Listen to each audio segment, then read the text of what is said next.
मित्रों, अक्सर यह कहानी सुनने में आती है कि विज्ञान और धर्म दो छोर पर खड़े हैं, जैसे दो योद्धा जो आमने सामने हों।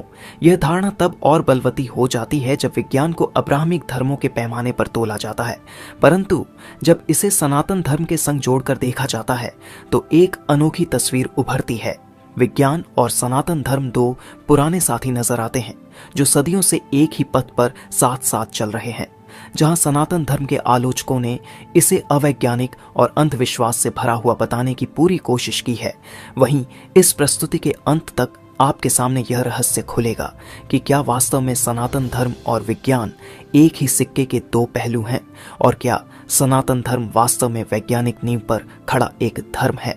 चलिए इस अद्भुत यात्रा पर चलते हैं और खोजते हैं इसके गहरे रहस्यों को। मित्रों, आज यदि हम किसी से कहे कि मैं सनातन धर्म का हूं, तो वह कहेगा कि हाँ, तुम मूर्तियों की पूजा करते हो ना, तुम्हारे मल्टीपल गॉड्स है ना। ऐसी दो चार बातें बताकर वो सनातन धर्म को व्याख्यायित करेगा। लेकिन क्या वह सनातन धर्म का मूल अर्थ वह बता पा रहा है? तो इसका उत्तर है बिल्कुल भी नहीं। क्योंकि सनातन धर्म यानी वह शाश्वत सत्य, वह अल्टीमेट ट्रूथ, जिस पर कोई साइंटिस्ट बार बार रिसर्च करे, कोई मंगल ग्रह पर रहने वाला भी खोज करे, कोई एलियंस भी रिसर्च करें कि यह दुनिया किसने बनाई और इस जगत का आखिरी सत्य क्या है, तो उसे भी वही उत्तर मिलना चाहिए। उसमें कोई बदलाव नहीं आना चाहिए। जैसे कि पानी किससे बना है, तो पानी हाइड्रोजन के दो और ऑक्सीजन की एक अणु से बना है। और यह सत्य ब्रह्मांड का कोई भी जीव, फिर चाहे वह मनुष्य हो या फिर एलियंस, जब जानना चाहेगा तो उसे भी पानी हाइड्रोजन के दो और ऑक्सीजन के एक अणु से बना मिलेगा। फिर चाहे वह अपनी भाषा के अनुसार हाइड्रोजन कुछ और नाम दे और ऑक्सीजन को कुछ और नाम दे, लेकिन पानी का सत्य नहीं बदलेगा। पर सत्य हमेशा शाश्वत रहेगा, सनातन रहेगा, फिर चाहे कितना भी समय क्यों ना बीत जाए। और इसी तरह जब कोई व्यक्ति खोजेगा कि मैं कौन हूं, यह दुनिया कैसे बनी और किसने बनाई, तो इस सत्य को कोई भी जीव, चाहे वो साइंटिस्ट हो या परग्रही हो, उसे भी वही उत्तर मिलना चाहिए जो सनातन धर्म में बताया गया है। उसमें कोई बदलाव नहीं आना चाहिए, और यदि उसमें बदलाव आता है तो वह सनातन सत्य नहीं है, वह अल्टीमेट ट्रूथ नहीं है। और जब उस अंतिम सत्य को जान लिया जाता है कि इस दुनिया को बनाने वाला कौन है, या कहे कि यह दुनिया किस तत्व से बनी है, तो उस अल्टीमेट ट्रुथ को सनातन धर्म वाले ब्रह्म कहेंगे।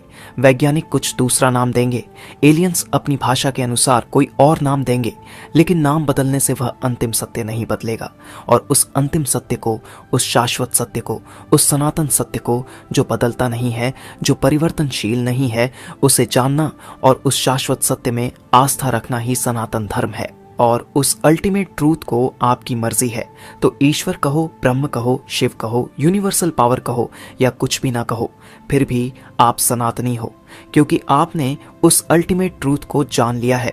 यह सनातन धर्म में अब्राहमिक धर्मों की तरह कोई व्यक्ति रूपी ईश्वर, खुदा, अल्लाह नहीं है कि जिसके साथ आपने कोई कॉन्ट्रैक्ट किया है और उस कॉन्ट्रैक्ट का आपको पालन करना ही होगा और अकीदा रखना ही होगा। तो अब मित्रों, आप कहेंगे कि विज्ञान तो ईश्वर को नहीं मानता है। तो दोस्तों, आप किस विज्ञान की बात कर रहे हैं? विज्ञान का मतलब ही होता है क्यूरियोसिटी, जिज्ञासा। और इसी जिज्ञासा के चलते कोई व्यक्ति प्रकृति के, जगत के तत्वों पर रिसर्च करता है और साबित करता है। तो आधुनिक भाषा में वह वैज्ञानिक है और प्राचीन भाषा में उसे ऋषि कहा जाता था। और ऐसा नहीं है कि विज्ञान की शुरुआत कुछ सदियों पहले की हुई है। विज्ञान की और सनातन धर्म की शुरुआत सृष्टि की उत्पत्ति से पहले ही हो चुकी थी। हम तो उस ज्ञान के, उस विशेष ज्ञान के दृष्टा मात्र है।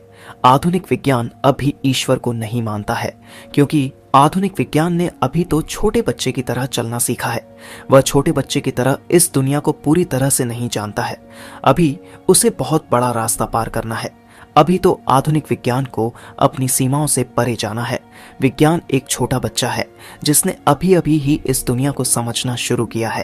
तो सनातन धर्म एक बाप है जो इस दुनिया के बारे में काफी कुछ समझ चुका है। तो दोस्तों, चलिए देखते हैं आधुनिक विज्ञान और सनातन धर्म में क्या समानताएं हैं और सनातन धर्म क्यों साइंटिफिक है। Chapter 1, the goal of human life according to science and Sanatan Dharma. तो दोस्तों, आज हम उस पहेली पर चर्चा करेंगे जो हर किसी के दिमाग में घूमती रहती है। आखिर हमारे जीवन का मकसद क्या है? क्या हम सिर्फ पिज्जा खाने और नेटफ्लिक्स देखने के लिए पैदा हुए हैं, या फिर हमारे अंदर कोई गुप्त सुपर पावर है जो हमें अभी तक पता नहीं चली? हम यहाँ क्यों हैं? क्या हमें किसी ग्रह से भेजा गया है, या हम यहाँ बस टाइम पास करने आए हैं? आखिर हमारे जीवन का उद्देश्य क्या है?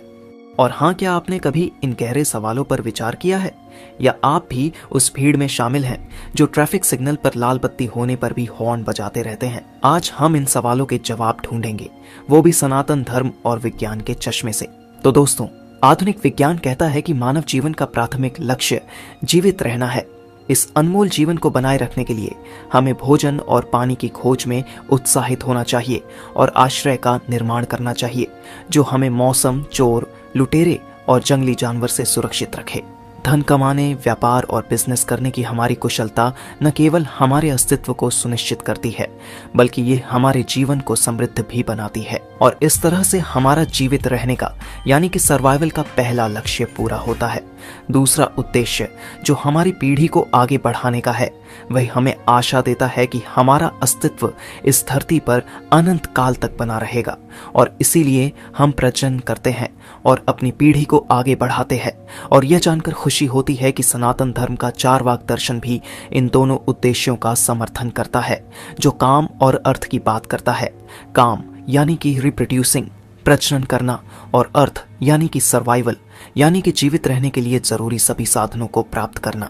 लेकिन इससे भी आगे बढ़कर सनातन धर्म का वैदिक विज्ञान हमें जीवन के 4 महत्वपूर्ण उद्देश्यों की ओर ले जाता है, जो हमारे अस्तित्व को और भी गहराई से समझने में मदद करता है। जिस प्रकार मॉडर्न साइंस हमें जीवन के उद्देश्यों की ओर इशारा करता है, उसी तरह सनातन धर्म के विज्ञान में भी एक आशावादी दृष्टिकोण है, जो कहता है कि हाँ, हमारा जीवन रिप्रोड्यूसिंग यानी प्रजनन के लिए है, ताकि हम इस खूबसूरत धरती पर अपना अस्तित्व बनाए रख सके। यह आवश्यक है कि हमारी पीढ़ियां फलती फूलती रहे। इसी उम्मीद के साथ मानव जीवन का एक लक्ष्य काम को माना गया है, जिसका अर्थ है प्रजनन करना और जीवन के सुखों का आनंद लेना। सनातनी ऋषि यह भी मानते हैं कि जीवन का एक और लक्ष्य है सर्वाइवल, और इसके लिए अर्थ यानी आजीविका को भी एक उद्देश्य माना गया है। इसीलिए मनुष्य को भोजन, पानी, धन, आवास और समृद्धि प्राप्त करनी चाहिए, ताकि वह न केवल जीवित रह सके बल्कि समृद्ध होकर विकास भी कर सके। लेकिन सनातन धर्म के ऋषि वैज्ञानिक हमें यह भी बताते हैं कि हमारा जीवन केवल जीवित रहने और प्रजनन के लिए ही नहीं है, बल्कि धर्म और मोक्ष जैसे उच्चतर उद्देश्यों की प्राप्ति के लिए भी है।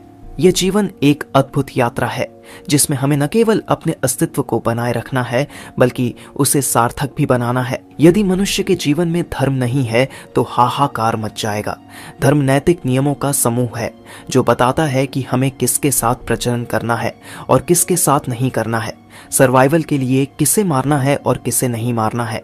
धर्म हमारे अर्थ और काम के उद्देश्य को नियंत्रित और व्यवस्था प्रदान करता है, और हमें क्या नीति है और क्या अनीति है वह समझाता है।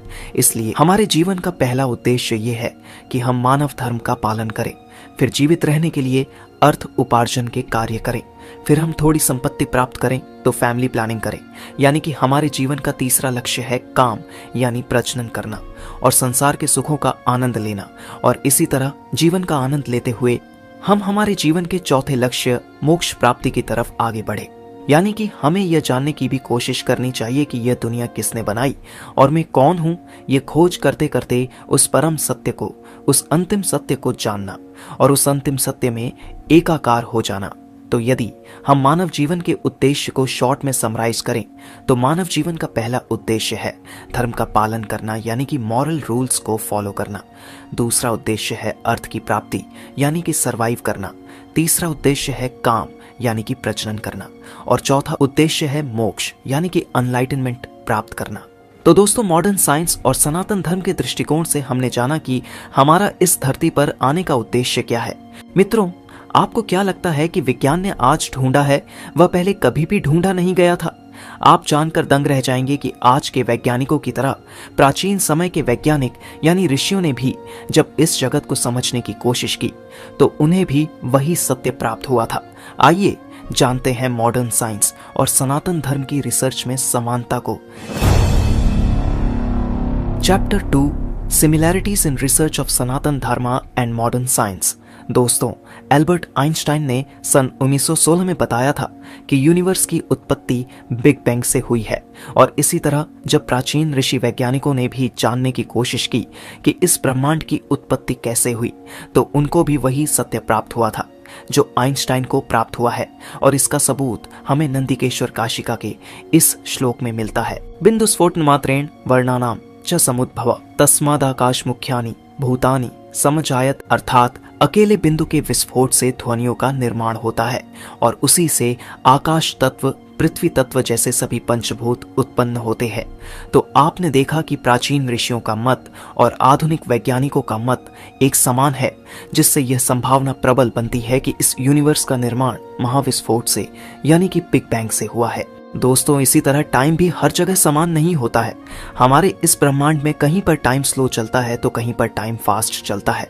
तो इस टाइम रिलेटिविटी यानी समय सापेक्षता के सिद्धांत को एल्बर्ट आइंस्टाइन ने सन 1905 में दिया था और इसी बात को श्रीमद् भगवत गीता के 8वें अध्याय के 17वें श्लोक में कहा गया है कि सहस्र युग पर्यंतम हर्यत ब्रह्मणो विदुः रात्रिम युग सहस्रांताम ते होरात्र विदो जनाः, अर्थात मानवीय गणना के अनुसार 1000 युग मिलकर ब्रह्मा के एक दिन की अवधि बनाते हैं और इतनी ही उनकी रात्रि की अवधि भी है। यानी कि पृथ्वी पर 1000 युग बीत जाते हैं तब ब्रह्मा का एक दिन बीतता है। यानी कि समय एब्सोल्यूट नहीं है बल्कि रिलेटिव है। और इस बात का ज्ञान हमारे प्राचीन ऋषि वैज्ञानिक को था और यह ज्ञान उनके पास इसीलिए था क्योंकि उन्होंने सत्य को जानने की कोशिश की थी। तो मित्रों, अब हमारा आधुनिक विज्ञान ग्रेविटी के बारे में भी जानता है और इसी बात को सूर्य सिद्धांत नाम के ग्रंथ में भी बताई गई है। मध्य समन्ता दंडस्य भूगोलो व्योमनि तिष्ठति बिभ्राणः परमाम शक्तिम ब्रह्मणो धारणात्मिकाम, अर्थात गोल छड़ के मध्य में पृथ्वी आकाश में स्थित है। भार उठाने वाली ब्रह्म की परम शक्ति ने खुद उसे धारण किया हुआ है।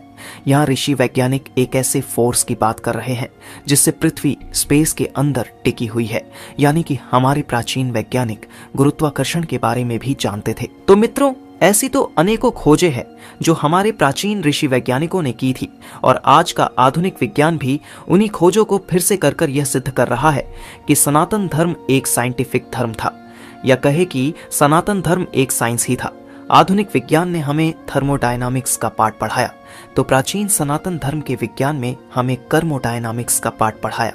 आधुनिक विज्ञान हमें मानव जीवन की प्रकृति और दुनिया में हमारी जगह को समझने में मदद कर सकता है, लेकिन यह हमें यह नहीं बता सकता कि हमें कैसे जीना है। लेकिन सनातन धर्म एक ऐसा उन्नत विज्ञान है